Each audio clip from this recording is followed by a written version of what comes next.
welcome to another episode of This Is Metal with Joe Lawson. Now, Joe, tonight we're going to have an interesting band that we chose to discuss, Whitesnake. And right off the bat, people may be saying, Whitesnake's not much of a metal band, but to me, they're a little bit of everything. That's what the discussion is going to be tonight. I mean, Whitesnake, if you really get down to it, they're a blues band, they're a hard rock band, and I think there's some elements of metal in there.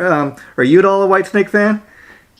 Yeah, sure. I mean, they had some amazing music and some great hits and a stellar lineup. I mean, you got some extremely talented musicians that came through the ranks of Whitesnake. And David Coverdale's a great vocalist. I mean, how can you not like that guy, Yeah, and I'll tell you my little story of how I first became a Whitesnake fan. Now of course, huge Deep Purple fan, and here's the interesting thing. If you remember when they released that '87 album, that was their big breakout here in the United States. I had no idea, when I'm seeing all these videos and that on MTV and all these hit singles all over radio back in the '80s. I had no idea. Hey, that's the same singer from Deep Purple back in 1973 on that Burn album. I thought, wow, he's that guy. Yep. And so. Yeah, I don't know. When I was a kid, I didn't realize that it's the same singer, but I thought, wow. And Whitesnake is it's somewhat like Deep Purple, but it's a little more of its more Coverdale's own animal, if you know what I mean. Yeah. Yeah, because I mean, the thing with Whitesnake is from day one, they've never had a real steady lineup. I mean, guys are always going in and out of that band, and Coverdale's been the one mainstay, which I think is a huge reason. The singer's the one mainstay. The sound kind of stays constant.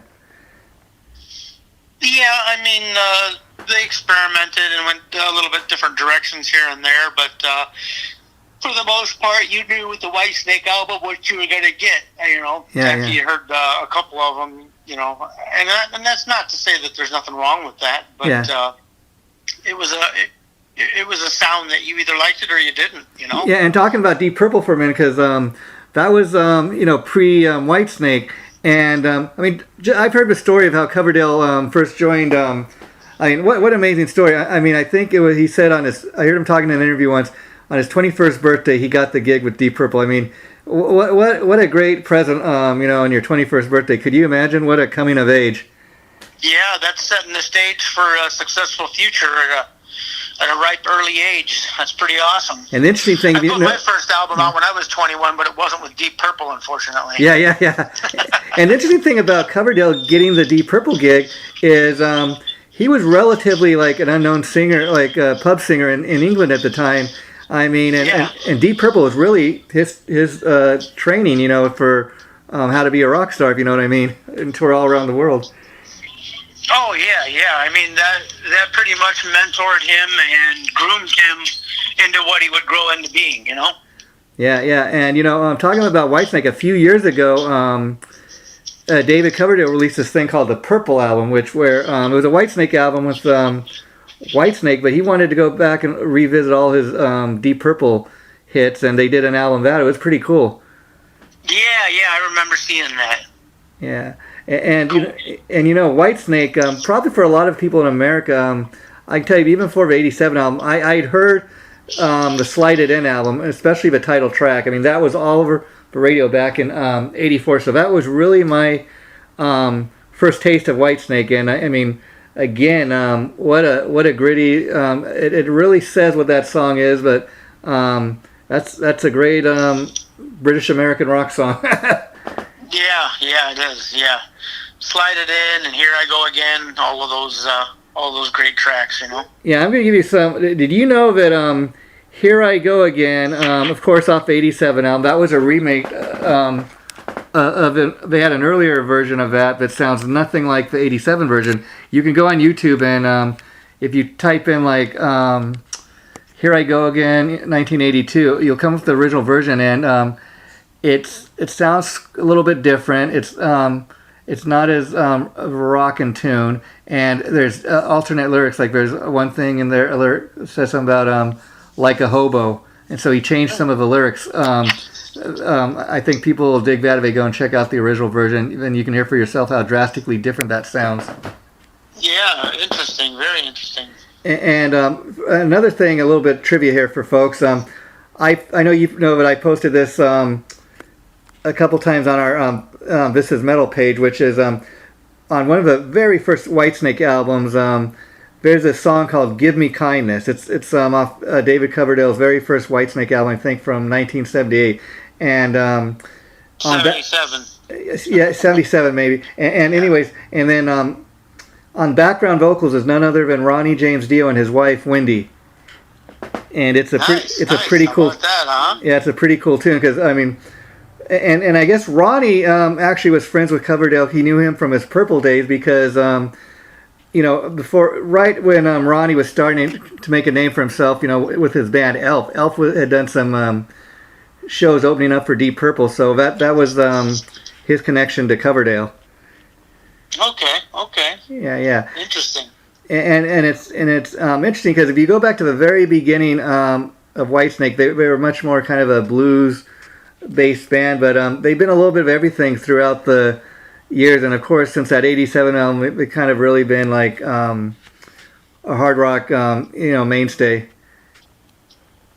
Yeah, and they carried on, like you said. They didn't have a steady lineup, but they always were able to put something together and keep going out and keep putting out smash hits and successful tours and successful albums, and again, a lot of that's just great musicians and a great vocalist. And probably the other guy that's been in Whitesnake probably the next longest to Coverdale would be Tommy Aldridge, the drummer. He's been in and out of the band, but he was on that '87 album, and he did the Slip of a Tongue tour and album, and then Whitesnake broke up for a few years before they got back together. But Tommy Aldridge, he's back in the band now.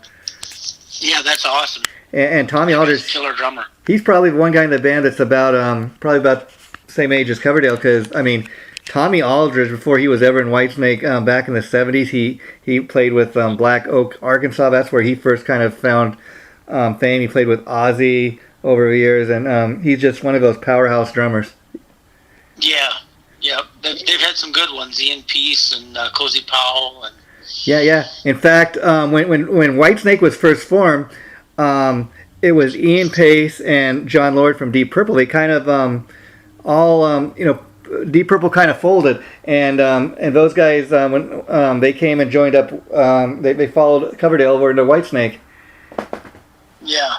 And John Lord, I gotta say, for anybody, you often hear people say that keyboards suck, they don't belong in rock music, but John Lord, I think, is the one exception to that rule, because I tell people, okay, you listen to anything Deep Purple did, and then you listen to what John Lord did on all those great Deep Purple albums, and you tell me keyboards suck. I mean, there's a place for a guy like that, in a rock band. Yeah, I liked when John Sykes played with them too. That was a pretty exciting time. Yeah, and of course John Sykes came in the band around '84. And right for that, John Sykes he was just starting to get known, and the thing he did right before Whitesnake was he played for a few years in Thin Lizzy, as Thin Lizzy was kind of coming to an end, and then Whitesnake was his next really big break. But then by the time Slide It In is released in '84, that was the first album that Sykes played on, and he was very strongly involved with the songwriting. Of course, great guitar player, and also on that lineup was the legendary Cozy Powell on drums from of course Rainbow, and then he later also played with Black Sabbath. Yep. He tried to get Michael Schenker and Adrian Vandenberg to join. Yeah. And Schenker says he turned them down, and Coverdale says he decided to pass on Schenker. So depends on who you ask, what story you get. Yeah, and then Adrian Vandenberg, he did eventually join the band. In fact, yep. He joined up in time for the '87 album. He didn't play on the album. I think there's he does a solo or something on Here I Go Again, but he didn't play on the whole album. And then he played on Slip of a Tongue. That's the one with Steve Vai. And then on that tour, I remember Adrian Vandenberg, he injured his hand or something, so he wasn't able to play for a while. But then he's been in and out of Whitesnake too. He's been like since John Sykes has been out of the band, he's been like David Coverdale's right hand man as far as helping to write songs and stuff. Right. Whitesnake supported Dio for several shows in the U.S. on a tour also. Oh wow, okay. And part of a tour in Japan called Super Rock '84. Oh, okay. I wasn't aware of that, but wow. But see, and then until the '87 album, see, of course, David Coverdale being from England and Deep Purple and that, he was up until the '87 album, he was really much bigger in Europe. And then it was that '87 album finally broke him. And I mean, for many years, people could not figure out why Whitesnake was not bigger in America. Because if you go back and listen to some of those early albums, they're not some of the most obvious hits, but it's really good, like blues tinged hard rock music. And I think maybe when they did the Slide It In album with the hit they had with the title track and that, and some of the other things on that album, I think maybe Coverdale finally got a taste of what the American fans kind of wanted, and then that's why when they went to do the '87 album, John Sykes was still on board, and they wrote all those great songs on that album. And when that became a hit, I think Coverdale kind of had his blueprint. Okay, this is what the fans want. Yeah. After the Slide It In tour ended, that's when Cozy Powell left Whitesnake. Yeah. Him and Coverdale didn't get along and had issues, but that opened the door for Tommy Aldridge. Yeah. So that wasn't a bad thing there. And it's interesting, so fans, at least it yeah. And then on that '87 album, okay, they had this great band, like they had John Sykes, Neil Murray, he's bass player that's been in and out of Black Sabbath several times over the years, but he still was left over from a Slide It In band. Cozy wasn't in there, but they got this guy Anius Dunbar. He's a famous session drummer known throughout Europe and stuff. But they totally fired the band that was playing on the album, and that's when he brought Rudy Sarzo, Tommy Aldridge, Vivian Campbell, Adrian Vandenberg, and initially it's just like these guys were going to appear in the video. But then it got such a huge reaction, as you can imagine, that he said, okay, I think Whitesnake's going to become like an all-star band, and we're going to have these guys and tour with them. Right. And again, Coverdale kind of showed people, okay, you can get these great rock star guys like, Rudy Sarzo and Vivian Campbell, and they don't have to be official members of a band, so they're not going to, get as much money as me maybe, but then at the same time, people will come and see the band live because these are stellar, musicians. Because again, does it really matter if Rudy Sarzo doesn't play on that album? I mean, if he's going to be in the band when you go see the band live, you say, yeah, that might be a band I want to go see live. Right. And in fact, speaking of Rudy Sarzo, I seen you posted on our page the other day, Joe, that about Rudy going back to Quiet Riot. I mean, that's kind of interesting because he's like the only kind of original member left, and I don't know, that could go either way, but I think I think fans will kind of maybe say, okay, there's maybe a little more legitimacy to what they're doing now because yeah, absolutely, right. Yeah. So it'd be cool to see. I'm interested in checking them out. And he's supposed to coming around by me in August later this month. I'll probably go see him. And how big of a Jizzy Pearl fan are you? I mean, he's a pretty decent singer, I think. Yeah, he's all right. I mean, honestly, I'm not real familiar with much of his stuff, but. Did you ever hear of a band Love Hate? Probably the most song you're familiar with would probably be Blackout in the Red Room. Yep, I remember that. Yeah. They were one of those bands that kind of just missed, breaking out in a big way, but they're one of those bands that really should have. Yeah. One thing interesting also, David Coverdale had some vocal problems, citing a severe sinus infection, trying to record and flying to different studios. And I I guess Adrian Vandenberg says that that's a bunch of bullshit, and that he was just had a bunch of nerves and you would use any excuse possible not to record his vocals. So it sounds like there was turmoil within the band, even with those guys involved. Oh, that's interesting. But he did end up having surgery, so there must have been some legitimacy to his concerns or his problems. Yeah, well, Coverdale's one of those singers. I mean, he's a top-notch. He's one of those powerhouse vocals. And here's another interesting thing that's been in the news lately. They got this guy, Dino Jalusic from Trans-Siberian Orchestra, and supposedly when Whitesnake goes on what's being billed as their farewell tour next year, they're going to take this guy out as like a second singer. Now, there's rumors going around that maybe it's not really Whitesnake's farewell, but Coverdale's, because he's getting kind of old, and people are saying that he doesn't sing, can't reach those high notes like he used to. I still think he's a pretty good singer, but some people are kind of projecting maybe Coverdale's picking his replacement. Whitesnake might carry on, and he'll allow this guy to kind of fill in for him, if that's indeed what they do. What do you think about that, Joe, if that's kind of the direction they go? Well, that's going to be a mixed reviews kind of thing. Yeah. When you think Whitesnake, I think most people think of David Coverdale. Of course, that's what I was going to say. So that's going to be a tough hurdle for them to overcome, no matter who they get. That being said, that dude is a phenomenal singer, that Dino guy. Yeah. So I think that there's a good chance that it will be successful because of that. Yeah, I think. And the reason why I say that is I'm pointing to bands like Queensryche. Yeah. They were in a similar situation. Jeff Tate's a phenomenal, very unique vocalist, and they got a replacement for him that's doing fantastic.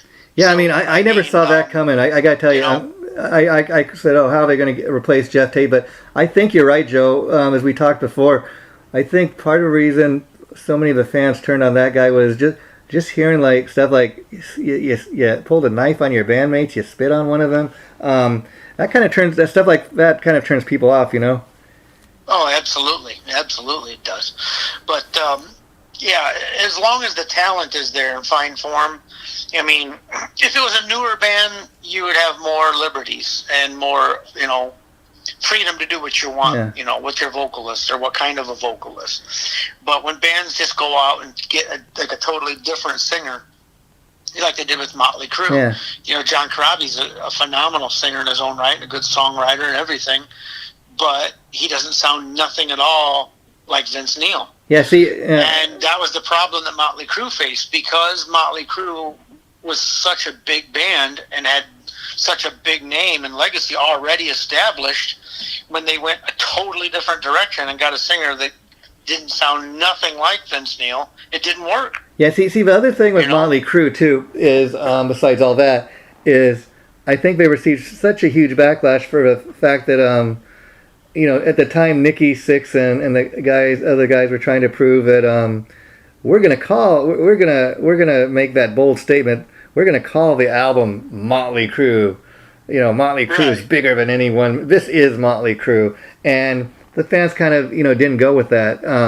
Now this, I say that the jury's still out on Whitesnake, because I think what Coverdale might be doing, this is maybe a test run to see how fans accept. But I'm with you that when I think of Whitesnake, I automatically think of Coverdale, and I really can't imagine it without him. Now I may be wrong, because again, this may be different in that it's not like Coverdale is died or anything, and these guys that were in his band are trying to call it Whitesnake and live off of his legacy. He's kind of picking the replacement, and I think the thing with Whitesnake is very much like another legendary British band, Queen.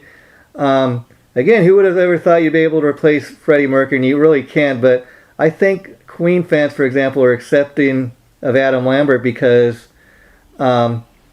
he knows his role. He's not trying to replace Freddie Mercury. And the thing with a band like Queen, those songs are such a huge part of our life, a soundtrack to our life, Joe, that I think if in a band like that, if you get, and plus the fact that the guy died, and it's not like they kicked him out of the band or anything, fans love to hear that music, and it's almost like a celebration when Roger and Brian go out and play these Queen songs with Adam Lambert. It's almost like a celebration, and the fans just love to hear those songs, one more time.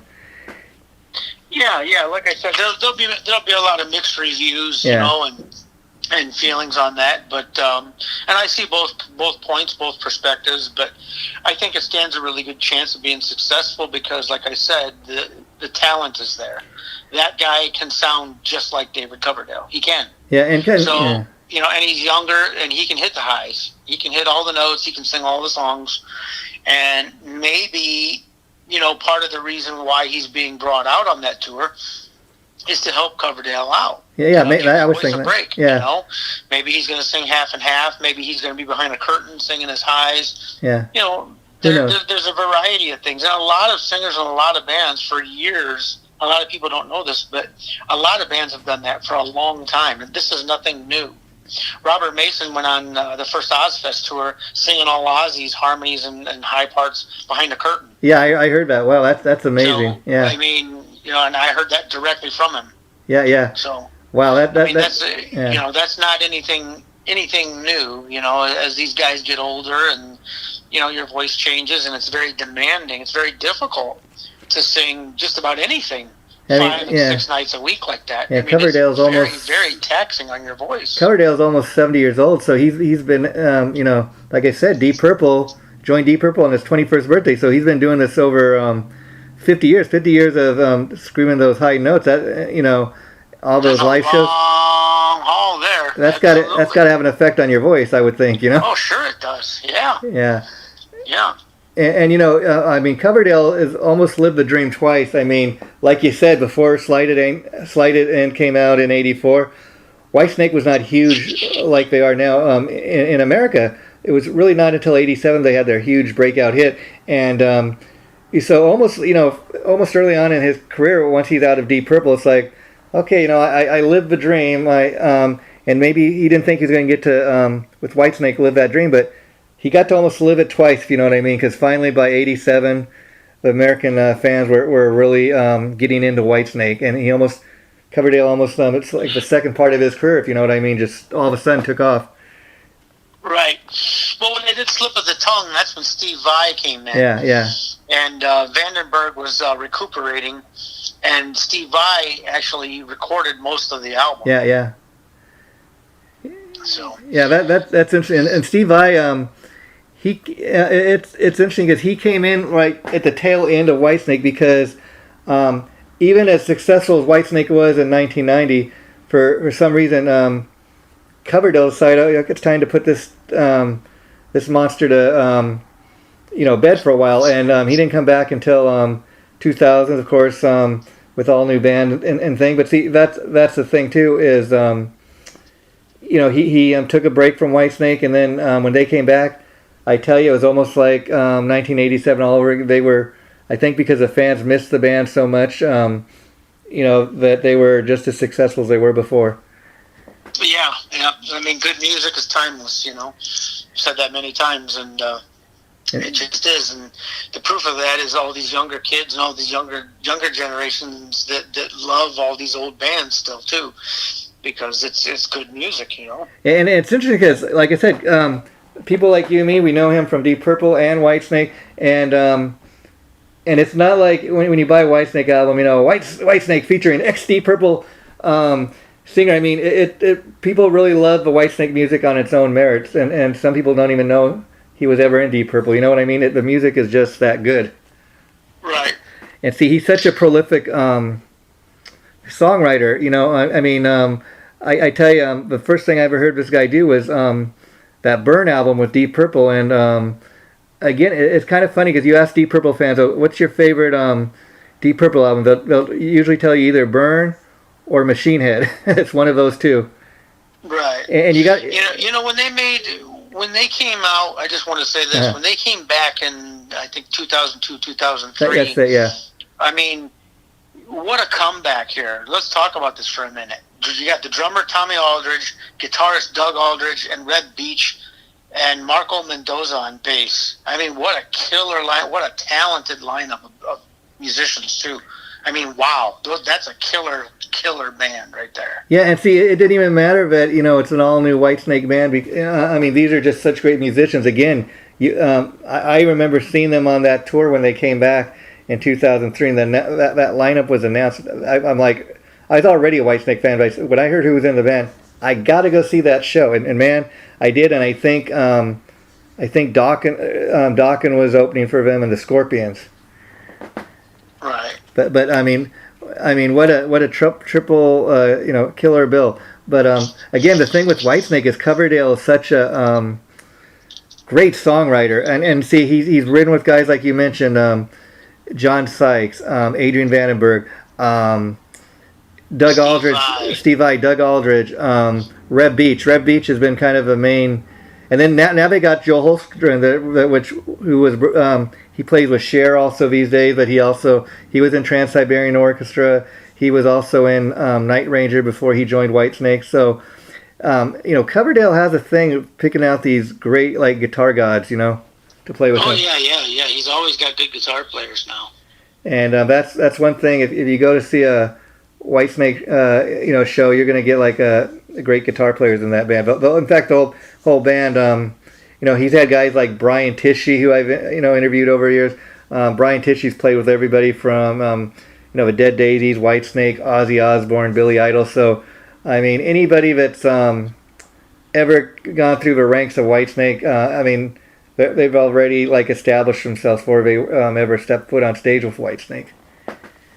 Right. Yeah. So they had canceled their whole tour. They had a Japanese tour in March. They postponed it due to the coronavirus outbreak. They were supposed to tour Japan with Scorpions, but Claus Main was also diagnosed with kidney stones. Oh, wow. So, and then later, shortly after that, David Coverdale had a hernia.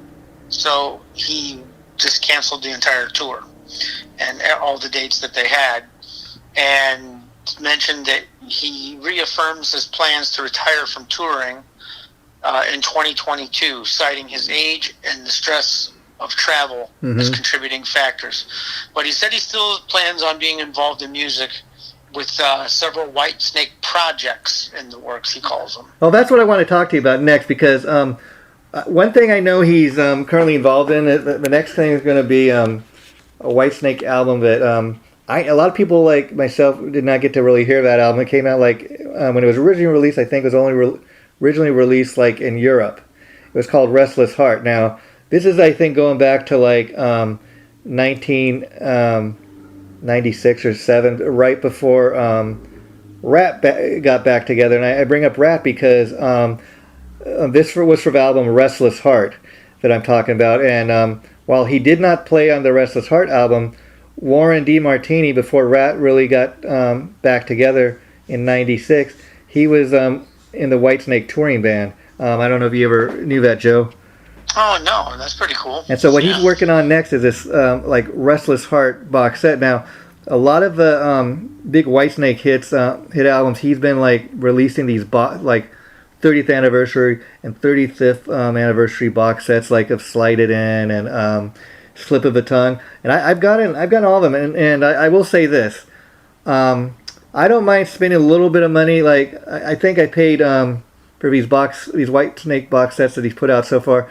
I think each one cost about $45 or $50. I don't mind spending something like that if I get a nice package. You know what I mean? And besides just repackaging and giving you the original album, it's a pretty nice box that you get. And some of them they include DVDs of him talking about the making of albums, some of these songs. It's got alternate versions of some of the songs. It's got bonus tracks.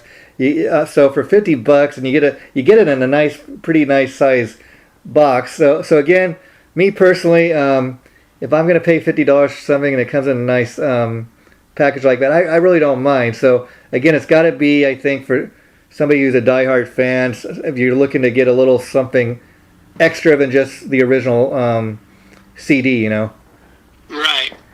Yeah, that sounds interesting. That'll definitely be something worth checking out when it comes out.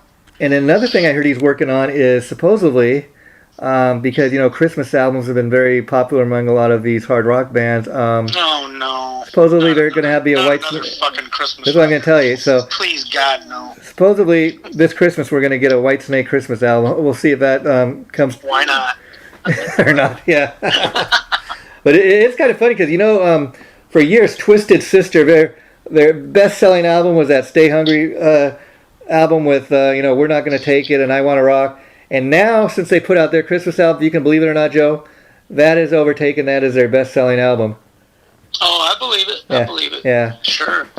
And I think people are jumping on the bandwagon. I think partly too, but that's one of those things where you don't necessarily have to be a Twisted Sister fan. Just a kind of a casual observer. Because I don't really want to buy a Twisted Sister album. Maybe I'll buy the Christmas album. I think I can get into that. I think that's part of a reason for that. One thing we didn't cover yet that I'd like to talk about with David Coverdale is Coverdale Page. In 1993, he released an album with Led Zeppelin guitarist Jimmy Page called Coverdale Page. What was Joe, your impression of that? Okay, well, it was a little different from Whitesnake, but it kind of had that Whitesnake feel. Now, I liked the album. Now, the single, I think it was from a song called Shake My Tree. Now, again, it's kind of like got to slide it in, kind of bent. Kind of can figure out what he's talking about there, a little pun, but it's a fun little song, and I like the overall album. Now, if you like the album, Joe, you're going to love hearing what I'm about to tell you, because after he does this Restless Heart box set, which I think is coming out in October, Coverdale I'm talking about, next year his plan is to put out a 30th anniversary box set of the Coverdale Page album, with a whole bunch of bonus tracks and stuff that have never been released. And he's talking, and I think it's supposed to originally come out this year, but it's being pushed back because of COVID and everything. And before he would do that first, I really liked it. I thought it was pretty cool, and of course, everybody, there's a lot of critics out there. They kind of were hard and heavy on him about sounding like Zeppelin or sounding like this or sounding like that. Well, motherfuckers, it's Jimmy Page and David Coverdale, who sounds similar to Robert Plant to begin with. Yeah, so what did you expect? Yeah. What did you think it was going to sound like? Something totally different? Yeah, so no. Yeah, and here's the thing. So I mean, people act like they're shocked or something, and it's like, it's a good album. It was good songwriting. It was good music. I liked it. Yeah, I mean, I'm going to go back and listen to that again. I haven't heard that record in a long time, and I thought it was pretty good. And well, yeah, Joe, like you, I follow. look forward to hearing some unreleased tracks from that. Well, I'll tell you this much, Joe. I'm gonna keep you posted on that because I follow all this stuff, as you know, and so do you. Yeah, please do. But he's supposed to be coming out with it next year. And what else I heard that he's holding off on releasing that till next year is he wants to get back in the studio and also record some new stuff with Jimmy. So that's his plan too. Is kind of cool. To really get some new stuff. And I guess they always really liked what they did, that one album. And I agree with you. See, part of the backlash was kind of because of Robert Plant. I mean, I'm a Led Zeppelin fan, but if I'm honest, I'll tell you, I'm much more of a Whitesnake fan. And I kind of got turned off from Robert Plant, like when Whitesnake became very big, even before he ever worked with Jimmy Page. And he was like ripping on Coverdale, saying, oh, they should call him David Cover Version and stuff like that. And I'm like, first of all, he's a fellow legendary British rocker Plant, and you should be honored if somebody was influenced by you. I don't really see Coverdale as ripping him off. He's got his own thing going. That's just kind of I think they're similar. I see the similarities, and I see why people would say that or think that to some degree. But I don't think it's so much that they don't have their own, they don't each have their own identity. I think they do. Yeah, of course. Yeah. I think if you listen to their music, you can't help but pick up on that. And the album, I don't really think it got a fair shake because of that. Now I dig the fact that Jimmy Page, of course, like everybody, was aware of what Robert Plant thought of Coverdale, and he went ahead and did the album anyways. Didn't really seem to care one way or the other. I think, okay, that's a rock and roll move on Jimmy's part because, again, these guys, if you listen to that album, I mean, great collaboration. And I think the drummer on that album was Denny Carmassi, and anybody knows anything about rock history, He's a guy. He's a drummer that played on the very first two Montrose albums. He played with Sammy Hagar over the years. He was in Heart on all those hit albums from the '80s. So again, that's another guy that people may not be aware was part of that because it's called Coverdale Page. But a lot of great musicians if you read who played on there. Yeah, absolutely. Yeah, and so Coverdale, I think he's got his own place in rock history. And I was gonna say, going back to Deep Purple, if you put on that Burn album, if you ever listen to Joe, I tell you the combination of him and Glenn Hughes. I mean, I never heard anybody. I mean, that even predate that background vocals of Glenn Hughes and Coverdale together when they would do their thing on stage and go in the studio and do that. Great singing. Killer stuff. I mean, that predates Michael Anthony's great background vocals in Van Halen, Right. Yep, that was quite a team, especially back when they were doing that. Yeah, and you got to remember, Steve, that's the thing. Not only, I mean, Coverdale really, I mean, his learning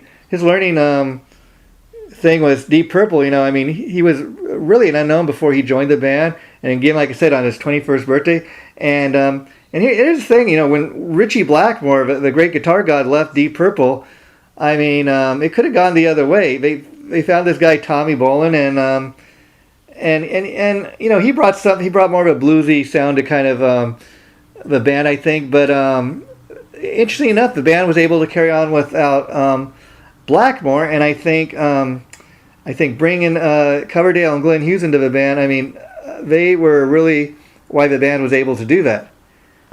Yeah. Just something that crossed my mind was seeing Reb Beach's name brought up a band that he was in not long ago called Black Swan, and that was featured Robin McCauley, Shanker vocalist, and that was a great project. It was one of those project bands I think that Frontier puts up the money and they put a band together and that was it. Yeah. I hate to say that, but that's what it seemed like. Well, I think I've heard. Wrong, but and it also I really featured liked that, and I think that if that was given a chance, that could have picked something up. I always thought that it would have been cool if you got like some of those bands like Black Swan, and a project that Tim Owens was involved in. The Enemies and Lovers album that he did. You know what I'm talking about? The rock band that he did. No, I'm not. I gotta check that out. I haven't heard that, but I will tell you, Joe, in regards to. It was really, really good. It was Rudy Sarzo played on that as well. Oh yeah. Okay, that's the one. I remember it now. Yeah. And I always thought, man, if those two teamed up and went on a tour, I bet it would be successful. Or successful enough. Well, Joe, you keep tuning in because I'm gonna tell you, in regards to Black Swan, I think it also featured Jeff Pilson from Dokken, and I hear they're going to make another one of those albums, so that's something to look forward to. That would be awesome. Absolutely. And absolutely. While we're on the subject of Frontiers Records, as you know, I haven't posted it. It should be posted in the next couple of days, but I did an interview with our mutual friend Wade Black, and he signed to Frontiers now. His new, it's not his label. It's some other guy's band, but he's a singer on this great debut album from this band, Chalice of Sin, and they got a big budget for their album. And anyways, I told Wade, I said, yeah, Joe sends his regards. He says, yeah, tell him I do the same. But and anyways, Wade Black, he's another guy that's been in Leatherwolf. He's been in Crimson Glory. In fact, we were talking about the fact, you bring up Queensryche, and he said, yeah, I listen to that Leatherwolf album like all the time. I love it. And he was telling me, it's a great record. It's really good. And he's telling me, he says, speaking of Todd Latour, he goes, he's the one that replaced me in Crimson Glory. Yeah. So you never know. So I mean, it's a small and sexuous world. How people just kind of they come together. Yeah. And I was looking. It's a small world out there when you start getting involved or talking to some of these people and the bands and the projects that they're in and stuff. It's pretty neat seeing how the paths cross. Yeah, but it's kind of weird. Like Frontier started out as a label, maybe about 10 or 15 years ago, where at the time they were releasing all these like projects put together and they would have like call up guys like Michael Sweet. They were releasing solo stuff by Stephen Pearcy and guys like that. And now it's turned into more a label where, like you said, they put these bands together and bring these they get these different musicians together and see what they can do. And as great as some of the stuff is, like you said, Joe, the only downfall is like they have huge budgets to make these albums and stuff, but they don't really have the budget to take it on the road. Yeah. A lot of things have changed, and sadly, I don't think a lot of them are for the better. Not for musicians at least. And you got to adapt to the times and the ways that things are done, and hope for the best. And it's just a whole different world out there. And hopefully we'll get back to some of the good times. I feel sorry for kids growing up in the world today because they're missing out on so many awesome things that we, guys like us on our age, that we kind of took for granted, I think, Cause who would know, how could you look into a crystal ball and see how things were going to deteriorate and what direction things were going to go?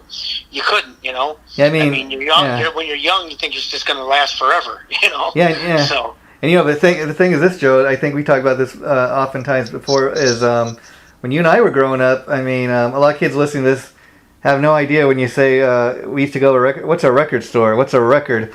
Used to be this place you could go and buy music, not everybody was downloading everything, and it's like, years ago we could never even imagine what a download is. Exactly. And I guess we'll shut off, we'll close the Whitesnake chapter, and I will say this, I think they're a very interesting point in their career because, if Coverdale does decide, okay, I'm going to retire, but I'll let the rest of the guys kind of carry on as Whitesnake, and I'll keep control of it, but I'll bring this new guy. I think people might go for that because, again, these are songs that people just love to hear. And the one thing I've always loved about Whitesnake is many people consider them like a legacy act, but I don't know if I do, because if they were truly a legacy act, they would not continuously put out new music. Right. They continued on and put out new music, but I think a lot of those bands are kind of labeled classic bands or nostalgia bands, whatever you want to call it, because of their past. Okay? Yeah. So if these bands put out records that were really huge in the 80s or anytime close to that and were on MTV and had hits and things like that, to a large degree, they're kind of expected to do that and to put out music like that and to sound like that and to be labeled like that. Well, yeah. So it's a blessing. It's a blessing in some aspects because at least they have an established career, and legitimate record labels and business people will put money behind them so they can continue to put out records because they know that there's a good chance they're going to make at least a decent buck off of them.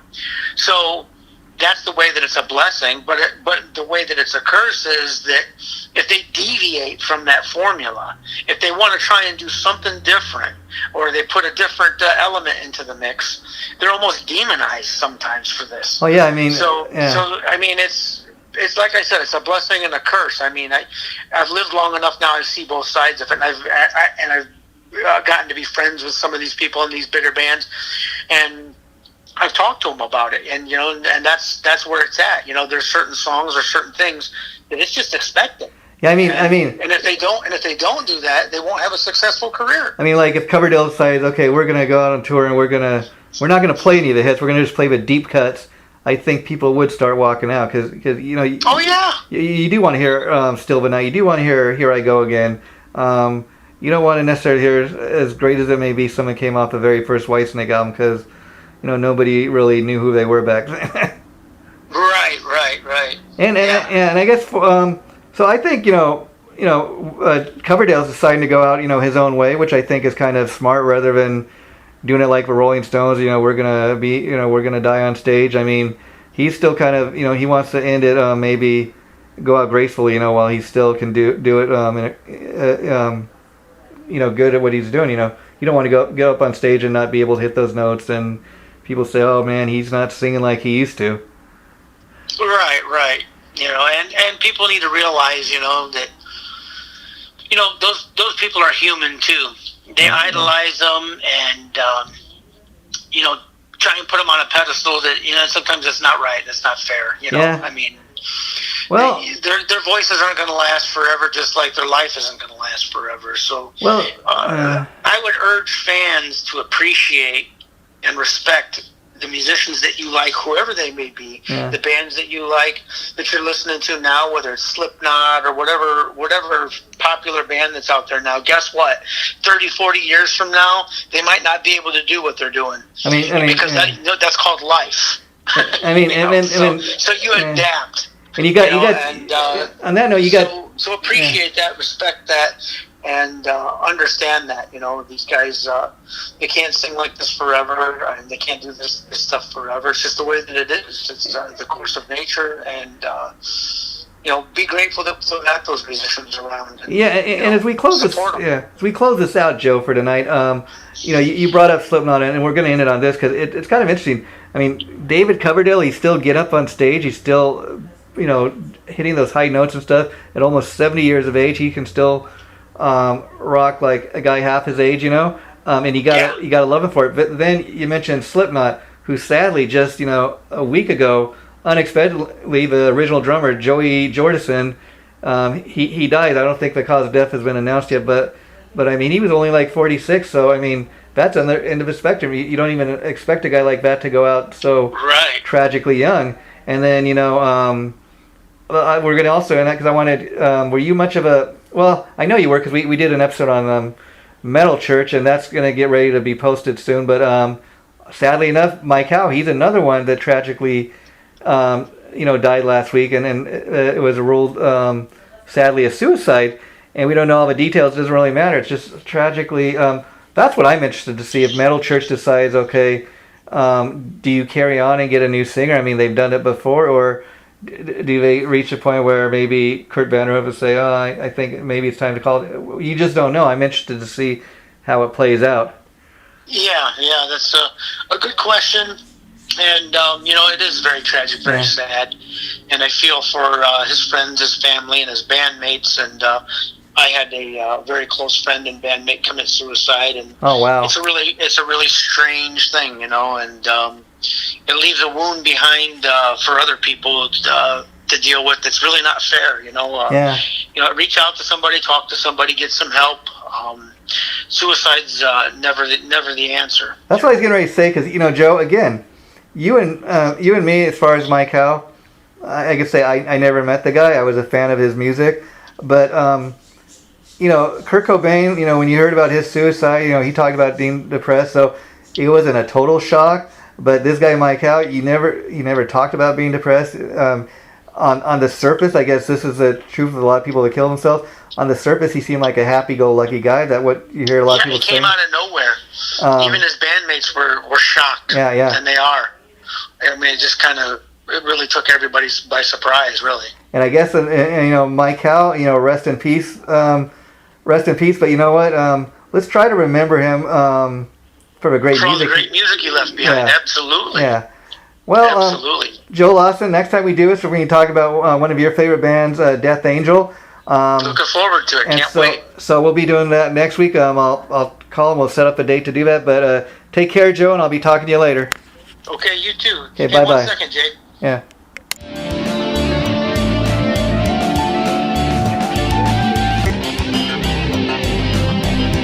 Chaotic Drift Magazine.